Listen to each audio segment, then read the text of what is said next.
Buenos días para todos, que Dios les bendiga. Vamos a hablar acerca de la libertad de la obediencia.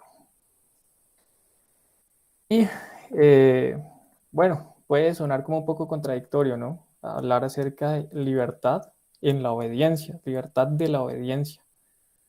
Porque, digamos, si Dios, pues Dios dice que Él me ha libertado, ¿no? Me ha dado libertad del pecado. Pero al mismo tiempo es como que Dios nos ha dado un poco de mandamientos, varios mandamientos. Entonces uno se pregunta, ¿cómo es que soy libre si tengo que estar obedeciendo? Es raro, es curioso, pero es interesante. Si vemos hoy en día, eh, vemos la libertad que tenemos, la vemos bastante amenazada, ¿no? Hablando de lo que está pasando actualmente. Culturalmente estamos viendo cómo la libertad se va menguando. Y la libertad cristiana es una libertad que cada vez se ve más acorralada. Y en muchos países, en muchos lugares, la libertad cristiana no existe. Países como Cuba, países como Corea del Norte, son países donde la libertad cristiana no existe y donde no tienen ni siquiera la libertad para obedecer lo que Dios dice. Solamente el hecho de decir que eres cristiano puede llevarte a la muerte. Y no somos ajenos en Colombia de que esto pasara, ¿no? Hace alrededor como de 20 años fue cuando, si los que son ya de mucha más edad, recordarán que a los pastores de las iglesias cristianas se los declaró como objetivo militar por parte de los grupos ilegales como las FARC. Entonces, esa libertad cada vez se ve coartada y es lo que estamos viendo diariamente en cuanto a esa libertad se va menguando para los cristianos. Hace poco, las cortes colombianas también hicieron eh, el aborto prácticamente para todo el mundo, ¿cierto? Hasta el sexto mes de gestación. Y ahora que como uno como cristiano, cuando tú hablas en contra de ello, te dicen, no, es que eres un retrógrado, eres alguien que no cree en la igualdad y en todos estos nuevos valores que se están inventando. Esa libertad para ejercer el cristianismo cada vez es más pequeña y cada vez nos van a ir acorralando más. El día que de pronto la ideología de género esté tan implementada que le van a decir a los pastores, hey, ustedes tienen que casar a las parejas homosexuales y el pastor que se niegue a hacerlo, pues seguramente puede ir a la cárcel. De hecho, hay muchos casos donde les han quitado a los hijos a cristianos por educarlos bajo el cristianismo. Eso ha pasado en países como Polonia. Hay un caso bastante interesante acerca de eso. Bueno, hacia allá vamos, hacia allá va el mundo, pero algo tenemos es que Dios es fiel y Dios es fiel con nosotros. Somos libres, hoy en día disfrutamos de cierta libertad para obedecer a Dios, pero es una libertad que cada vez se va a ir menguando y cada vez va a ser más complicado. Pero el tiempo está cerca y esperamos que el Señor venga pronto y esperamos estar en su reino. Bien, acerca de la libertad de la obediencia. Leamos Gálatas 5:1, que dice, estad pues firmes en la libertad con que Cristo nos hizo libres y no estéis sujetos al yugo de la esclavitud, ¿cierto? Dios nos hizo libres, nos libertó del pecado, nos libertó de la muerte y nos dice, no estéis sujetos de nuevo al yugo de esclavitud, que era la ley, ¿cierto? Y a través de la ley el pecado tomó oportunidad y a través de esa ley nos mató. Pero Dios vino a hacernos libres y a darnos libertad. Ahora, ¿cómo entra la obediencia en esta libertad? Ahora que Dios nos ha hecho libres, ¿cómo entra la obediencia allí? ¿Qué es obedecer? Obedecer es someterse, es ceder, es acatar, es cumplir, ejecutar, observar, también es agachar la cabeza, ¿cierto? Y como seres humanos, nosotros como personas nos creemos libres, creemos, hey, yo soy libre y yo tomo mis propias decisiones. Y muchas veces creemos que nuestras propias decisiones las tomamos porque realmente somos libres.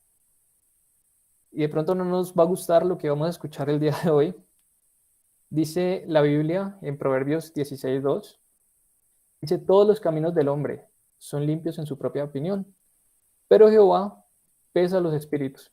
Muchas veces nosotros como personas tomamos decisiones y nos gusta decir, yo hago como yo quiero, o como coloquialmente se dice, yo hago lo que se me da la gana. A veces pensamos de esa manera y a veces creemos, nos gusta la rebeldía o nos gusta de pronto decir, es que yo soy de esas personas que no le hace caso a nadie. Sí, a mí me dicen, pero yo hago como yo quiero. Y si voy a empezar el negocio, lo hago a mi manera. Y si voy a vivir mi vida, la vivo a mi manera. Si quiero bailar, rumbear y tomarme lo que trabajé, lo voy a hacer a mi manera, ¿cierto? Muchas veces tomamos decisiones así y creemos que esas decisiones que tomamos son realmente porque estamos haciendo uso de esa libertad. Pero lo curioso al respecto es que en ese sentido, cuando damos rienda suelta a nuestro egocentrismo, somos esclavos. Veamos el siguiente versículo, Romanos 6:16. Dice, ¿no sabes que si te sometes a alguien como esclavo para obedecerle, eres esclavo de aquel a quien le obedeces, sea del pecado para la muerte o sea de la obediencia para la justicia? Es tremendo darse cuenta que, ok, todas esas decisiones que a veces nosotros creemos que es por mi propia libertad y mis propias decisiones, realmente las hago porque soy un esclavo de algo o de alguien. Si queremos seguir nuestras propias decisiones egocéntricas, nos hemos convertido en esclavos del pecado. A veces decimos, no le obedezco a Dios porque pues yo no le obedezco a nadie, pero si no nos sometemos ante Dios, nos sometemos ante el pecado. Solamente hay dos caminos. Es curioso porque no, o sea, no hay un tercer camino. O le obedezco a Dios o le desobedezco. Y me vuelvo siervo de alguno, ¿cierto? Cuando yo sigo mi propio corazón, termino obedeciéndole al pecado. Y curiosamente, sí, puedes ser cristiano. Puedes haber recibido a Cristo en tu corazón. Pero si tú te sometes ante lo que el mundo dice y tú te sometes ante lo que el pecado te dice, pues te estás haciendo esclavo del pecado. Y nos pasa varios, a nosotros nos pasa. Yo no estoy diciendo que porque yo estoy predicando, a mí no me pasa, a mí también me ocurre. Si yo me someto a ello, pues claro, me estoy haciendo esclavo del pecado. Esclavo del pecado para la muerte. Pero si pecar es lo que quiero hacer, ¿cómo es que soy esclavo? Y el versículo lo dice, ¿no? ¿No sabes que si te sometes a alguien como esclavo para obedecerle, eres un esclavo de a quien le obedeces? ¿Qué pasa con la esclavitud a la obediencia para la justicia? Aquí es donde entra esto y parece contradictorio. Parece contradictorio hablar de libertad cuando se habla de ser esclavo de la obediencia. Y lo voy a ejemplificar de una manera porque he estado pensando mucho en este tema y no me parece como algo tan sencillo de explicar. Sin embargo, voy a tratar de explicarlo con algo coloquial, con algo que podemos ver a diario. Déjame aclararlo de la siguiente manera. Nosotros hemos visto personas que consumen alcohol y que se desinhiben tomando alcohol, ¿cierto? Digamos, muchas veces el que no baila porque le da pena y todo eso, se toma unas de alcohol y eso es el que más baila en la fiesta y eso se vuelve es un trompo completo. Es un bailarín que no tiene vergüenza alguna y eso está ahí en la rumba. El que es callado se toma a veces unos tragos y habla como un loro y es el amigo de todo el mundo y saluda a todo el mundo. Al que no conoce se lo hace amigo después de que se toma unos tragos. Y vemos que el comportamiento del ser humano cambia cuando está bajo la influencia del alcohol. A unos de una manera, a otros de otra, pero cambia. ¿Alguna vez, yo les digo, la pregunta es, ¿alguna vez estás emborrachado? ¿Alguna vez te has pasado de copas? No sé si alguien alguna vez en su vida nunca se ha emborrachado. Yo digo, sí, yo lo he hecho también, yo me he emborrachado. hace muchos años cuando era muy jovencito, pero gracias a Dios, bueno, no me volví a emborrachar. Yo también digo, soy culpable, me he tomado mis copas y me he emborrachado y he hecho tonterías como mucha gente. Y entonces el alcohol, ¿qué hace? El alcohol te dice, ah, qué buena idea es que son las 3 4 de la mañana, puedes llamar a tu exnovia, a tu exnovio, a saludarlo y a decirle, hola, volvamos. A veces se vuelve como una buena idea, ¿no? Bajo los efectos del alcohol. O a veces bajo los efectos del alcohol muchas personas dicen, no, yo estoy bien, yo puedo manejar. Y salen como unos locos creyéndose Juan Pablo Montoya o, no sé, cualquier piloto de la Fórmula Uno y salen como locos en los carros viendo que se desinhiben y pierden visión y pierden capacidad para maniobrar y para manejar. Y bajo ese punto de vista, ellos dicen, esa decisión es correcta, bajo el efecto del alcohol. Bajo el efecto del alcohol decimos, ah, esa decisión estuvo muy buena.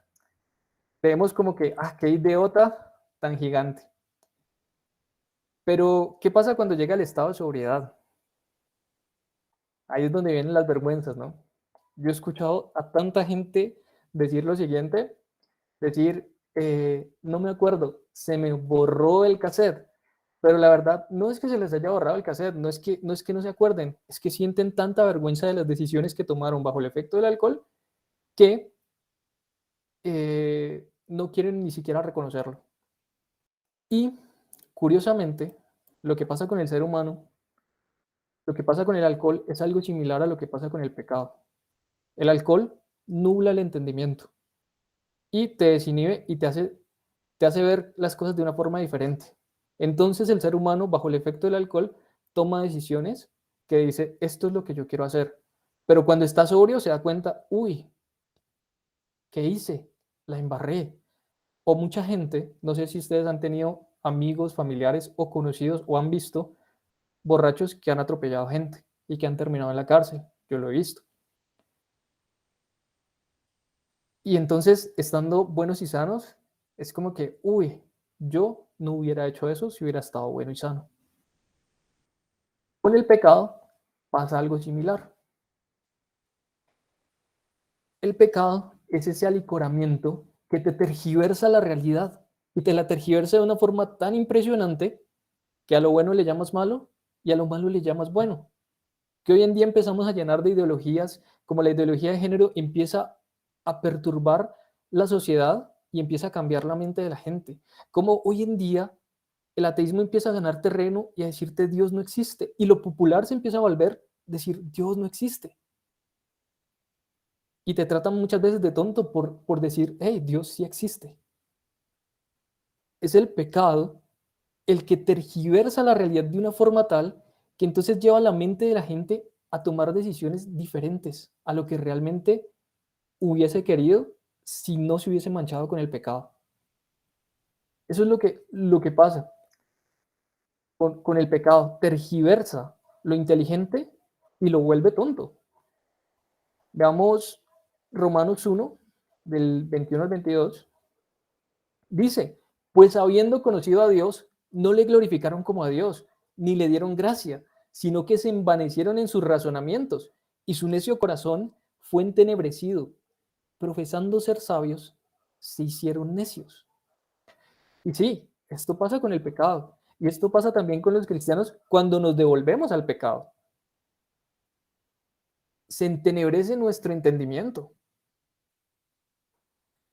El pecado hace que lo indeseable, que lo malo, se vuelva deseable.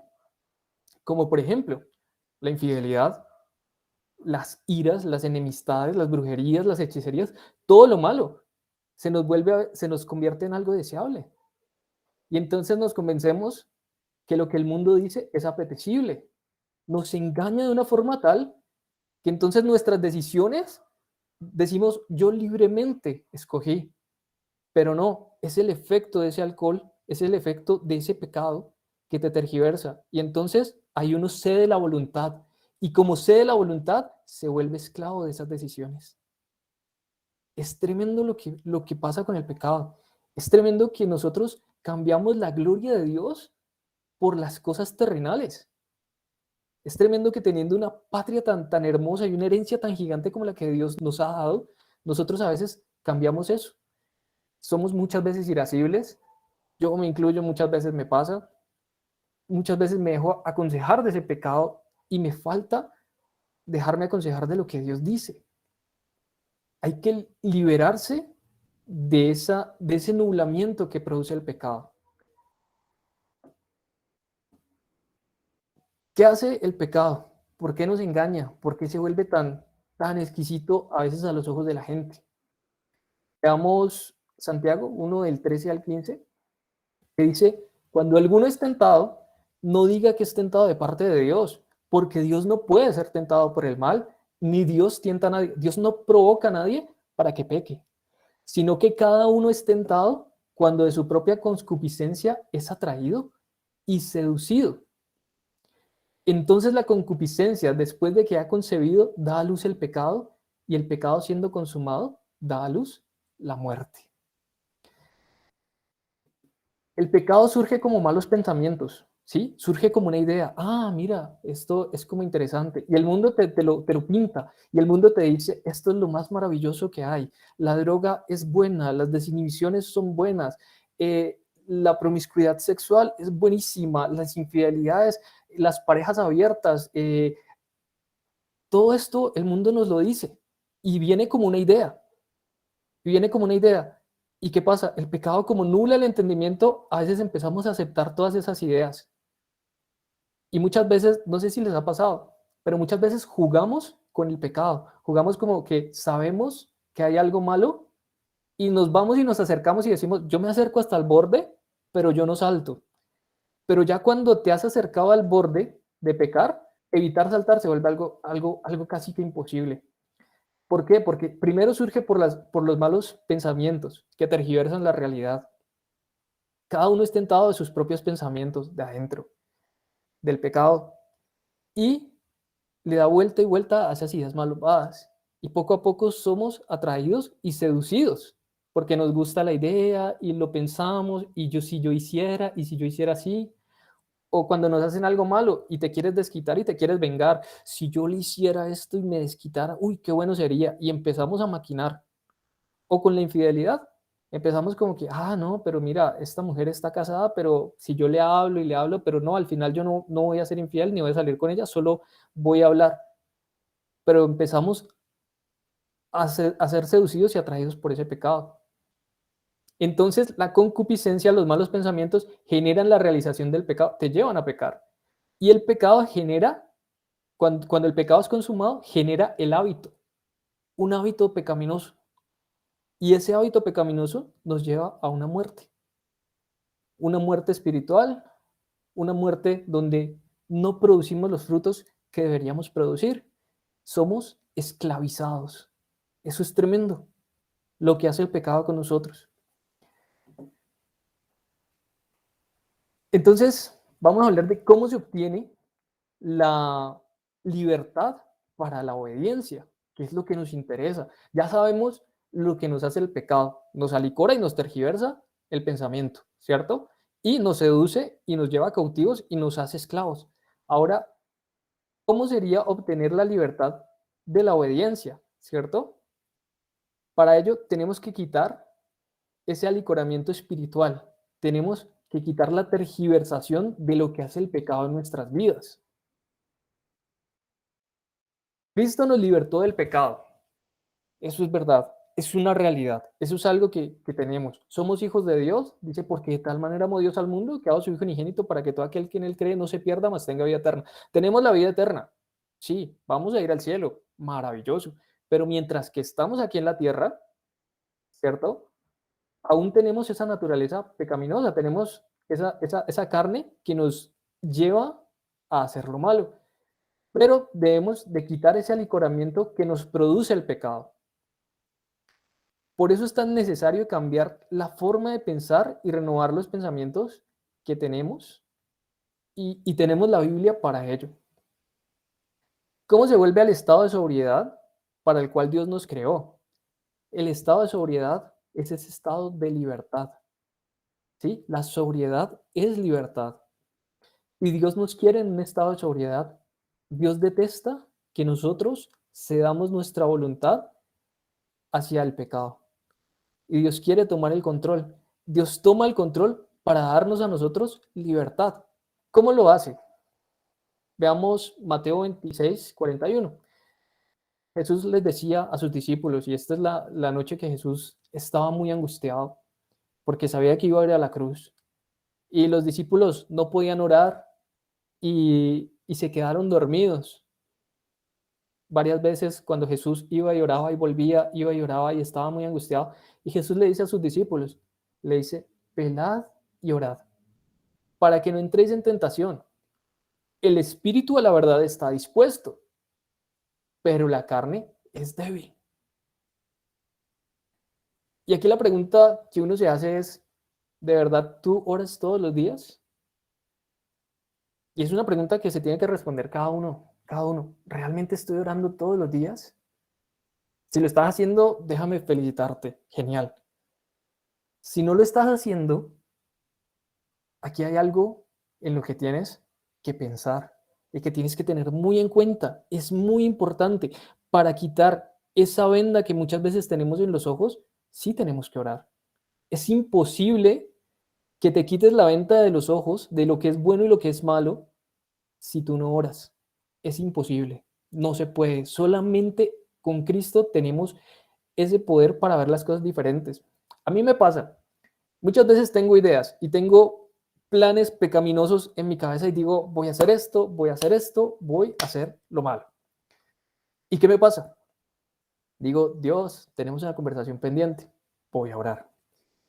Y cuando me levanto a orar, me levanto a leer la Biblia y a orar, yo le cuento a Dios y le digo, Dios, tengo estos planes, sé que son malos, sé que no te agradan y empiezo a orar. Y en el momento que empiezo a orar y que empiezo a, conocer, a estar con Dios, me doy cuenta de que hay un alicoramiento en mi cabeza. Y me empiezo a dar cuenta, uy, estos planes son malos y son terribles. Y no los quiero hacer. Dios, líbrame de mi propio pecado, líbrame de mi propia maldad, porque quiero ver las cosas de tu forma. Espiritualmente digo, yo sé lo que es bueno, pero a veces experiencialmente el vivir día a día no es, no es tan fácil. Entonces, precisamente cuando empiezo a orar, a mí me ha pasado, digo, ya no quiero hacer esto, quiero hacer lo que tú dices. Y es más, si en mis oraciones yo le he dicho así, es más, si yo sigo con estos planes en mi día a día, trúncame los planes, dáñame los planes, Dios. Y la verdad es que lo hace. La verdad es que Dios lo hace. Dios coge y dice, ok, viniste a orar, el espíritu está dispuesto, la carne es débil, Dios lo sabe, y entonces Dios va y trunca esos planes, pero también empieza a cambiar el pensamiento, y lo ha ido haciendo, y lo ha ido haciendo en muchos aspectos de mi vida, me he dado cuenta de eso, me he dado cuenta que realmente ese velad y orad es tan necesario para poder tener esa libertad de decir, ¿sabes qué, Dios? Lo que quería hacer era malo, pero ahorita quiero hacer otra cosa y quiero hacer es lo que te agrada. El espíritu está dispuesto, pero la carne es débil. Y precisamente en la oración encontramos esa fortaleza y encontramos esa limpieza de, hey, vamos a cambiar esos planes, vamos a hacerlo de una forma diferente, no de la esclavitud del pecado, sino en la libertad de, la obediencia a Dios. ¿Cómo más regreso al estado de sobriedad al cual Dios quiere que yo esté? Por medio de la lectura bíblica. Si no se tiene la oración, y si no se tiene tiempo de lectura bíblica, y esto tiene que ser diario, es importantísimo que sea todos los días. Todos los días hay que sacar un tiempo, y no estoy diciendo que todos los días tengas que estar orando y con la Biblia así a la mano, sino que a veces te acuerdas de un versículo y dices, ¿cómo lo aplico en mi vida? O a veces llegan situaciones a tu vida y como has leído la Biblia, sabes lo que dice la Biblia y dices, esto se parece a lo que dice la Biblia y hay un consejo bíblico justo para lo que me está pasando. Y te das cuenta de que es un pensamiento totalmente diferente, que no es un pensamiento de esclavitud, de sucumbir ante el pecado, sino que es un pensamiento totalmente diferente, totalmente de libertad para el cristiano y de ayuda hacia el cristiano. ¿Qué dice la Biblia en Mateo 4:4? Dice, cuando Jesús es tentado en el desierto y Satanás lo lleva a todos estos lugares, pero justamente esta es la primera respuesta que Jesús le da a Satanás, porque Jesús había pasado 40 días en el desierto y en efecto 40 días sin comer, pues seguramente tenía hambre. Satanás lo tienta y le dice, dile a estas piedras que se conviertan en pan y seguramente así será. Pero Jesús le dice lo siguiente, le respondió y le dijo, escrito está, no solo de pan vivirá el hombre, sino de toda palabra que sale de la boca de Dios. La lectura bíblica es fundamental para vivir, para tener fuerza, para tener energía. Para realizar trabajo físico, por ejemplo, es necesario comer. Tienes que comer. Si no comes, finalmente te vas a enfermar y te vas a morir. Espiritualmente requerimos esa comida espiritual también. Si no comemos, vamos a ser unos desnutridos espiritualmente, incluso unos muertos espiritualmente, donde nuestra vida no va a rendir frutos. Se requiere la lectura de la Biblia como esa comida que nos va a quitar ese efecto alcoholizante y esclavizante del pecado. Y esto nos lleva a la obediencia. Una vez que tu mente ha sido limpiada, entonces ahí ya puedes ver. Y como puedes ver, ya sabes que puedes escoger lo que es correcto. Ya te das cuenta, mira, estas cosas sí son correctas. Se me aclaró el panorama. Estas ideas que tenía estaban muy mal. Y empiezas a notarte que las ideas de Dios son totalmente diferentes y tienen algo muy especial, protección y cuidado. La obediencia a Dios, ¿cierto? Después de estar constantemente en oración y de estar en lectura bíblica, llegamos a lo siguiente, Romanos 12:2. Es un versículo muy conocido y es muy bonito. Dice, no te conformes a este tiempo, a este siglo, sino transfórmate por medio de la renovación, por medio del cambio de tu entendimiento, para que puedas comprobar cuál sea la buena voluntad de Dios, agradable y perfecta, para que puedas entender cuál es la voluntad de Dios. La voluntad de Dios es agradable y es perfecta. Una vez que tú entiendes que el plan de Dios es agradable y es perfecto, por medio de la obediencia llegas a ello, llegas a conocerlo y llegas a entenderlo, te das cuenta que es algo que te gusta hacer, no es algo que sientes la obligación de hacer, es algo que te gusta, es algo que te nace. Dios te creó para agradarlo y algo natural en el ser humano es agradar a Dios. Es algo que Dios quiere restaurar en el ser humano, ese propósito que Dios nos dio y por el cual nos creó.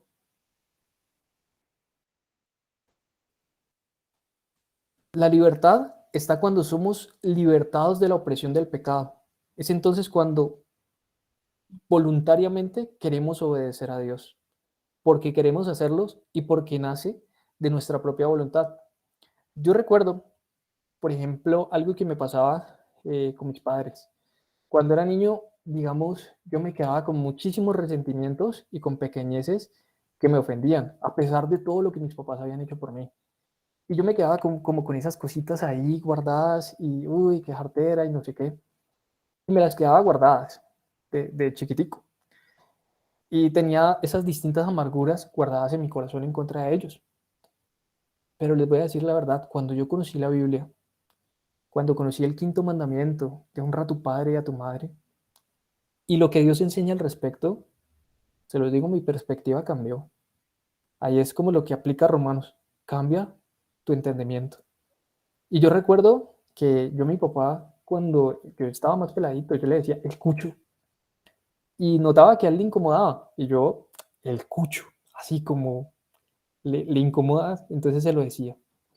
Cuando conocí de la Biblia y conocí esto, el respeto regresó a mi corazón. y dije, uff, estoy haciendo mal. De ahí que conocí la Biblia, papá, con respeto, con cariño, con cuidado.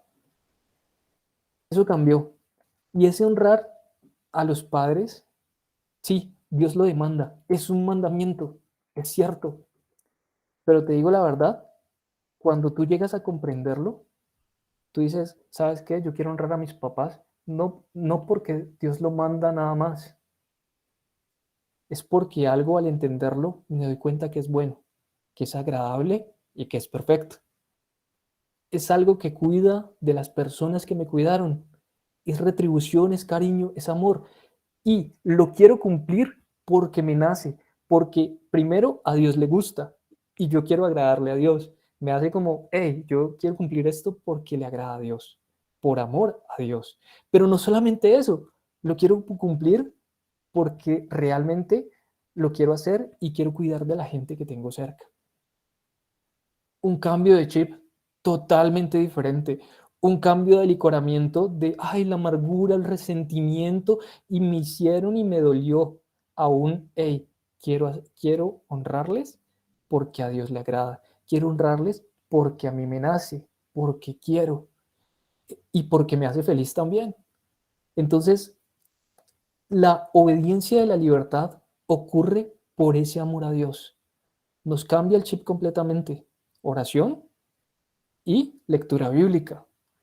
Pero esa obediencia, esa libertad de la obediencia ocurre precisamente porque cuando ya puedes ver correctamente, dices, hey, por amor a ti, quiero cumplirlo, Dios.